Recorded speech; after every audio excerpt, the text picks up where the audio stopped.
오늘 우리가 읽은 요한복음 21장은 요한복음의 마지막 장입니다. 그래서 21장은 다음과 같이 크게 두 문단으로 나누어 볼 수 있습니다.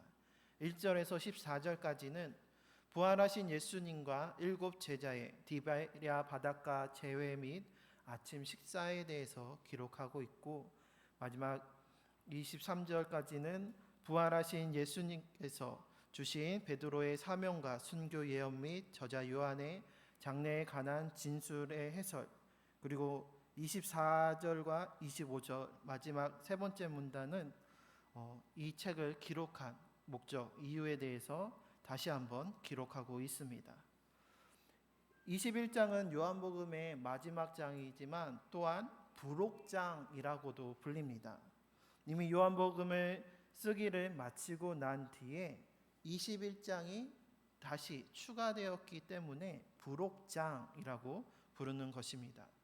이것을 유추할 수 있는 것이 앞에 요한복음 20장 30절에서 31절 말씀을 보면 예수께서 제자들 앞에서 이 책에 기록되지 아니한 다른 표적도 많이 행하셨으나 오직 이것을 기록함은 너희로 예수께서 하나님의 아들 그리스도이심을 믿게 하려 함이요 또 너희로 믿고 그 이름을 힘입어 생명을 얻게 하려 함이라 라고 기록하고 있습니다. 그래서 요한이 왜 요한복음을 썼는지 그 이유와 목적을 밝히면서 마무리하고 있는 것을 볼 수가 있습니다. 그래서 요한은 말씀이신 예수님께서 육신이 되어 우리 가운데 오시고 또 공생의 사역으로 하나님의 아들이요 그리스도로서의 그 표적을 나타내셨고 또 십자가에 달려 죽으시고 부활하심으로 우리의 생명과 구원이 되신다는 이 복음의 내용을 20장까지 다 기록하고 마지막에 이 복음서를 기록한 목적을 밝히면서 마침표를 찍었던 것이었습니다.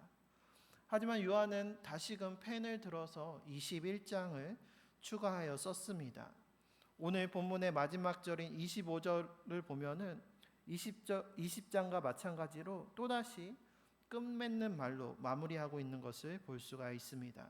21장 25절 말씀을 보면 예수께서 행하신 일이 이 외에도 많으니 만일 낱낱이 기록된다면 이 세상이라도 이 기록된 책을 두기에 부족할 줄 아노라 라고 하면서 다시금 끝맺는 말을 적고 있는 것을 볼 수가 있습니다.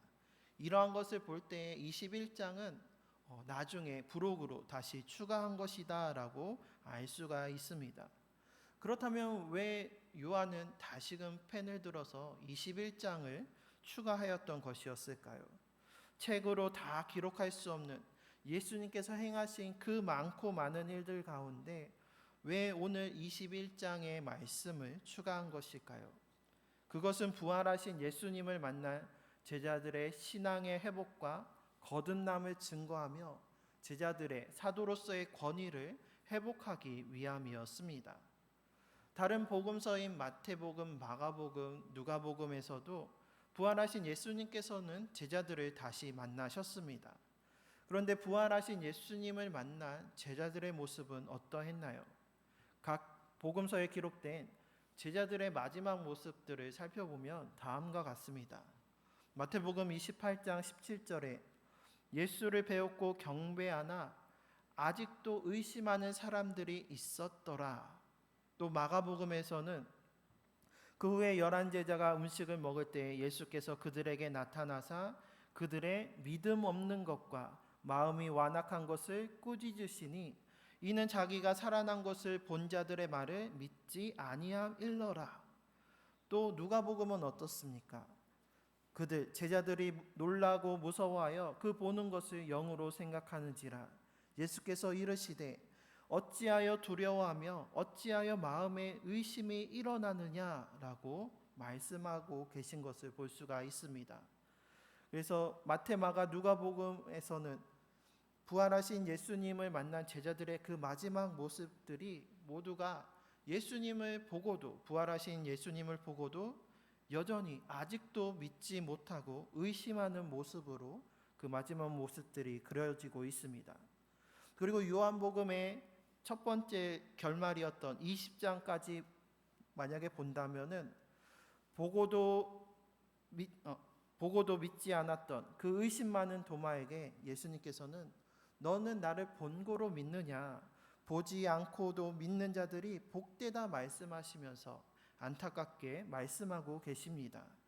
만약 요한복음도 20장에서 끝맺었다라고 한다면 다른 복음서와 같이 예수님의 제자들은 믿음이 연약하고 의심 많은 모습으로만 끝났을 것입니다. 하지만 요한복음 21장이 20장 이후에 있었던 일에 대한 부록이라고 한다면 요한은 21장을 추가하면서 예수님을 배반하고 도망쳤던 제자들, 그리고 부활하신 예수님을 만나고도 아직도 의심하며 믿지 못하던 제자들이 그렇게 끝난 것이 아니라 예수님의 그 한없는 사랑으로 인하여서 그 믿음과 그 마음이 회복되어서 참된 주님의 제자요 복음 전파의 사명을 받은 사도로서 거듭났음을 전하고자 하였던 것이었습니다. 오늘 본문 21장에서 제자들은 예루살렘을 떠나 갈릴리의 디베랴 호수에 돌아와서 물고기를 낚고 있었습니다. 그런데 누가복음 24장 48절 49절에 보면 부활하신 예수님께서는 제자들에게 이렇게 말씀하셨습니다. 너희는 이 모든 일의 증인이라. 볼지어다 내가 내 아버지께서 약속하신 것을 너희에게 보내리니 너희는 위로부터 능력으로 입혀질 때까지 이 성에 머물라 하시니라. 너희는 증인이니 이 성에 곧 예루살렘에 머물라 말씀하셨던 것이었습니다. 그런데 오늘 본문에서 제자들이 머물고 있는 것은 어디입니까?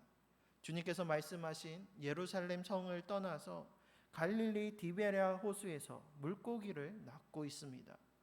예수님께서는 제자들을 증인으로 세우시고 또 제자들을 사람을 낚는 어부로 부르셨는데 베드로를 비롯한 6명의 제자들은 이전에 물고기를 잡는 어부의 삶으로 다시금 돌아갔던 것이었습니다. 사망 권세 이기시고 부활하신 예수님을 직접 만났음에도 불구하고 증인으로 이 성에 머물라 말씀하셨음에도 불구하고 제자들이 갈릴리 호수로 가서 다시 예수님을 따르기 그 이전의 삶으로 돌아간 이유는 도대체 무엇 때문일까요?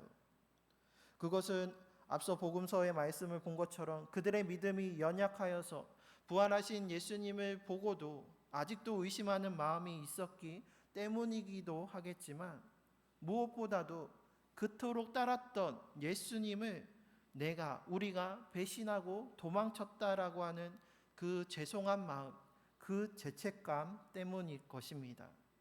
대표적으로 베드로가 어떠했습니까?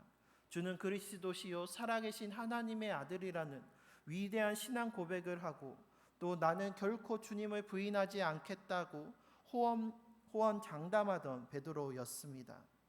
하지만 이후에 베드로는 예수님께서 붙잡히신 후에는 나는 그를 알지 못한다라고 하면서 3번이나 예수님을 부인하였습니다. 그리고 주는 그리스도시요 살아계신 하나님의 아들이라는 위대한 고백을 하였지만 이후에 예수님께서 자신께서 이제 십자가에 달리시고 부활하실 것을 제자들에게 알려주셨을 때에 베드로는 하나님의 일을 생각하지 않고 사람의 일을 생각하면서 그러한 일이 옳지 않다며 예수님께 항변하였습니다. 그때 예수님께서는 그런 베드로에게 사탄아 물러가라 너는 나를 넘어지게 하는 자라고 책망하셨습니다. 예수님을 부인했던 베드로는 어쩌면 그때 이 말씀까지 떠오르면서 내가 정말로 예수님을 넘어지게 하는 사탄이었구나라는 그 죄책감에 내 증인이 되라는 예수님께서 맡겨주신 그 거룩한 사명을 내가 감히 감당할 수 없는 정말로 벌레 같은 죄인이라는 그 죄책감에 사람을 낚는 어부의 그 사명을 저버리고 예수님을 만나기 이전의 삶으로 되돌아간 것은 아닐까요?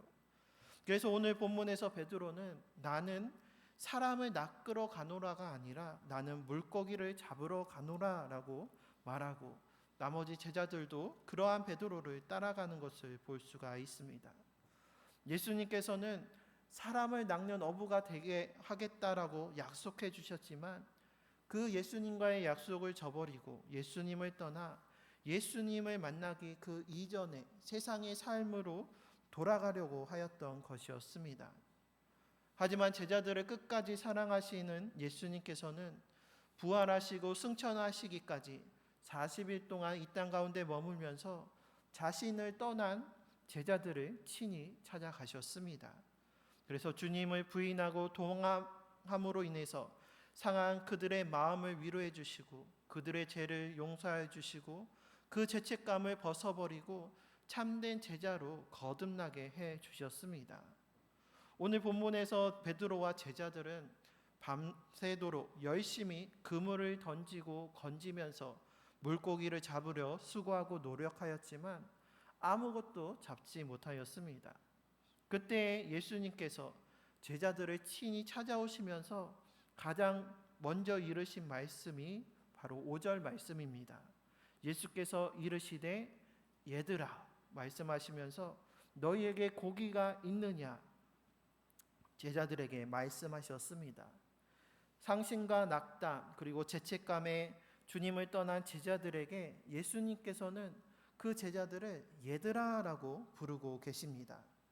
여기서 얘들아는 헬라어로 파이디아인데 이 파이디아의 원형은 파이디온입니다. 이 파이디온은 어린아이를 뜻하는 말인데 아이를 뜻하는 다른 헬라어로는 테크논이라는 단어도 있습니다.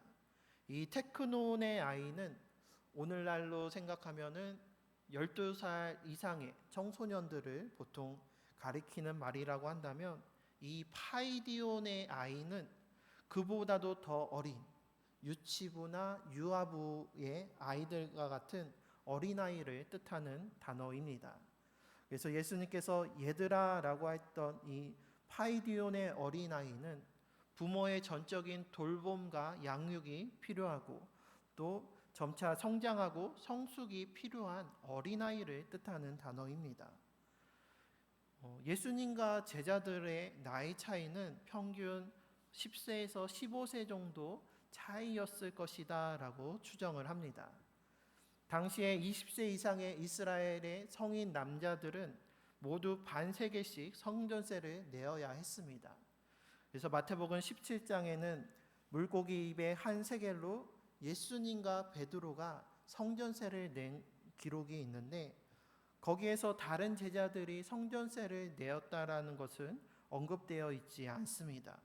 그래서 이 말씀을 근거로 보았을 때 베드로를 제외한 나머지 제자들은 성전세를 내지 않아도 되는 20세 미만의 젊은 나이가 아니었을까라고 추정할 수 있는 것입니다. 하지만 그렇다고 해서 파이디온이라고 불릴 만큼 어린아이들은 결코 아니었습니다. 그럼에도 불구하고 오늘 본문에서 예수님께서는 제자들을 애들아 어린아이로서 부르고 계십니다. 예수님의 이 부르심은 내가 어린아이와 같은 너희의 그 부족함과 연약함을 내가 안다. 너희가 어린아이와 같이 아직은 좀 더 성장해야 하고 미성숙하고 불완전한 존재라는 것도 내가 안다. 그럼에도 불구하고 너희는 나의 사랑하는 아이, 나의 사랑하는 자녀다라는 주님의 사랑이 담긴 부르심이었습니다. 자녀들이 어렸을 때를 기억해 보시면 아마 아직 철이 들지 않아서 때로는 실수하고 잘못을 행할 때가 많이 있습니다. 이따금 몇몇 분께서 제게 목사님은 어렸을 때도 순해서 말썽 부리지 않고 부모님의 속을 썩히지 않았을 것 같아요 라고 이야기를 해주신 적이 있었습니다. 하지만 저도 어렸을 때는 말썽도 많이 부리고 부모님 속도 많이 썩혀 드렸습니다. 너무 어릴 때라 기억이 잘 나지는 않지만 어머니의 말씀을 들어보면 저 역시 다른 아이들과 마찬가지로 말썽꾸러기였습니다. 제가 어렸을 때 이제 부모님 두 분께서 식당 일을 하셨기 때문에 저와 제 동생은 이제 식당 한 켠에 마련되어 있는 방에서 따로 있었는데 하루는 평소와 달리 조용했다고 합니다. 그래서 얌전히 잘 놀고 있구나라고 가서 방문을 딱 열었는데 그 방문을 열고 펼쳐진 광경을 보고 부모님들이 깜짝 놀라셨는데 방바닥에 식용유를 뿌리고 그것을 온몸에 묻힌 채로 온 바닥과 벽을 기름칠을 하면서 그렇게 놀고 있었다고 합니다. 그리고 또 하루는 방에 있어야 할 제가 보이지 않았다고 합니다. 그래서 얘가 어디 갔나 이리저리로 찾아다녔는데 밖에 나가서 보니까는 그 어린아이가 식당 앞에 주차되어 있는 트럭 밑에 기어 들어가서 그 밑에서 놀고 있었다라고 합니다. 만약 그것을 미처 발견하지 못하고 기사분이 그대로 운전을 했다라고 하면은 정말로 상상하기 싫은 그러한 큰 일이 벌어졌을 것입니다. 그때는 제가 너무 어려서 저는 기억이 없지만 이러한 철없는 행동에 부모님께서 많이 놀라시고 또 속상하셨을 것입니다. 그리고 이렇게 철없고 잘못한 저를 다그치고 훈계하셨을 것입니다. 하지만 아무리 내 자녀가 잘못했다고 해서 내 아이를 저주하고 미워하고 포기하는 부모는 없습니다. 때로는 실수하고 잘못했을 때는 그것이 잘못되었다라는 것을 가르쳐주고 또 그것이 위험하다는 것을 알려주기 위해 훈계를 하지만 그것은 내 자녀가 미워서 하는 것이 아니라 사랑하기 때문입니다. 그래서 잘못을 뉘우치고 반성해서 같은 실수와 잘못을 범하지 않고 바르고 온전한 길로 가며 온전히 자라나게 하기 위함입니다. 이러한 일들로 내 자녀가 만약에 평생에 자기 잘못을 가지고 자책하고 후회하는 인생을 살아간다고 한다면 그것을 바라보는 부모님의 마음은 어떠하겠습니까? 우리 주님도 마찬가지입니다. 부활하신 예수님께서는 보고도 믿지 못하고 의심하는 제자들을 책망하셨습니다. 하지만 그것은 제자들로 하여금 보는 믿음에서 보이지 않는 것까지도 믿을 수 있는 그 믿음이 더욱더 성장하고 성숙해 하시기 위한 훈계였습니다. 결코 제자들을 저주하고 정죄하는 것이 아니라 참된 주님의 제자로 새롭게 거듭나게 하기 위함이셨습니다. 그래서 요한복음 3장 17절의 말씀과 같이 하나님이 그 아들을 세상에 보내신 것은 우리를 정죄하기 위함이 아니라 우리를 구원하시기 위해 세상을 구원하시기 위함이었습니다. 구원이 무엇입니까? 죄에 빠진 우리를 건져내어 주셨고 하나님과의 단절된 관계를 회복시켜 주시는 것입니다. 이것을 위해서 예수님께서는 우리 죄를 대신하여서 십자가에 달려 죽으시고 부활하셨습니다. 그런데 예수님께서 우리 죄를 십자가에서 모두 사하여 주시고 부활 승리하셨는데 여전히 제자들이 또 우리들이 오히려 스스로 그 죄책감에 빠져서 주님을 떠나 지낸다면 주님께서 얼마나 아프실까요? 그래서 부활하신 주님께서는 제자들을 직접 찾아오셨고 얘들아라고 부르시면서 우리들의 부족함과 연약함을 아시고 그것을 결코 부끄러워하지 말라고 하시는 것입니다. 너희가 아직은 비록 작고 여릴지라도 그래서 때로는 실수하고 잘못해도 믿음이 연약하여서 나를 보고도 아직 의심이 들어도 그럼에도 얘들아 너희는 나의 사랑하는 자녀다라고 말씀하시는 것입니다. 그리고 제자들이 예수님의 그 부르심에 응하여서 예수님의 말씀을 따라서 다시금 그물을 던졌을 때에 많은 물고기를 잡게 되었습니다. 그리고 그 잡은 물고기를 가지고 주님과 함께 교제의 식탁을 나누게 되었습니다. 예수님께서는 제자들과 십자가를 지시기 전 제자들과 마지막 식사를 하시면서 내가 하나님 나라를 이룰 때까지 다시는 먹지 않겠다라고 말씀하셨는데 십자가에서 죽으시고 부활하심으로 하나님 나라를 이 땅 가운데서 이루셨기 때문에 제자들과 다시 만나셔서 식사를 하시면서 천국을 맛보며 나누게 하여 주셨다라는 것입니다. 그리고 이후에 죄책감에 빠져있는 베드로에게 내가 나를 사랑하느냐 3번 물으시면서 3번 주님을 부인했던 베드로를 용서해 주시고 그 베드로에게 내 양을 먹이라, 내 양을 돌보라는 그 사명을 맡기시면서 주님께서 약속하신 대로 사람을 낚는 어부가 되게 하셨다라는 그 사명을 이제 어린 양을 먹이는 자로서의 사명으로, 새로운 사명으로, 더 큰 사명으로 거듭나게 해 주셨다라는 것입니다. 이처럼 주님께서는 오늘 우리에게도 우리를 향해서 얘들아라고 부르십니다. 우리를 부르시는 주님의 그 음성에 주님, 내가 여기 있습니다 응답하며 기도하는 시간이 되시기를 바랍니다. 내가 예수님을 믿는다고 고백하지만 여전히 세상에 죄의 시험과 사탄의 유혹이 가득하고 우리의 마음은 원하지만 우리의 육신이 연약하여서 때로는 하나님 보시기에 잘못하고 실수할 때도 있습니다. 하지만 예수님께서 나의 모든 죄를 십자가에서 사해 주셨음을, 그래서 모든 죄와 사망을 이기시고 부활 승리하셨음을 믿으시길 바랍니다. 그래서 예수님께서 십자가에서 모든 죄를 사하여 주셨으니 이제 더 이상 그 죄의 과거의 트라우마로 인해서 죄책감에 빠지는 것이 아니라 어린아이와 같이 모든 것을 우리 주님께 맡기고 의지하면서 우리의 믿음이 그리스도의 장성한 분량에까지 성숙하고 성장하기를 바라며 또 열매 맺는 우리 모두가 되시기를 주님의 이름으로 축원합니다.